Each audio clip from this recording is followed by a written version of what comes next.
Real Africans. Have you seen this? This image is of a man, an African man, doing ballet.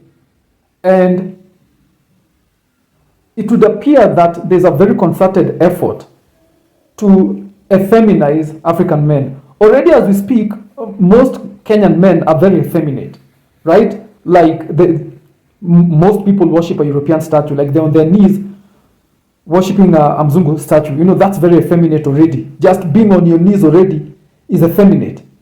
Worshipping a Mzungu is even more effeminate because that's our worst enemy.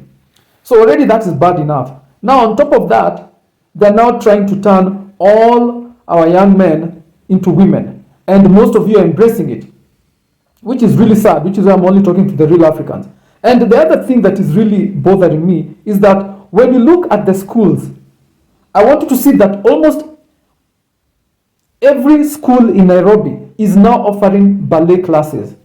And they are targeting boys also. I want you to think what's happening. And I want you to think who's in control over the education agenda.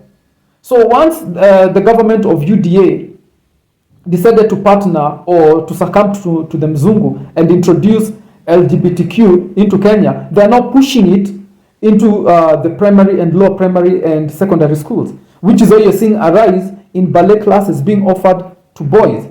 And I have a problem with that on so many levels. On the first level is, why would you teach ballet? Don't you have enough of our own cultural expressions that you could teach the schools, in the schools, that you could teach our students? And then ballet is a very effeminate thing, and they are really, really pushing it. And most of you, many of you are parents, and you say nothing. And that's what bothers me. The fact that you say nothing. Is it that your brain doesn't work? Is it that you don't see? Is it that you agree? But maybe you agree, because after all, you do worship a Mzungu statue. So I feel like there really is no hope for us or our future. As long as the majority of the male population is psychologically and culturally castrated, then there's no one to fight back. Because as we know, slaves never fight back. So my real Africans, you need to stand up.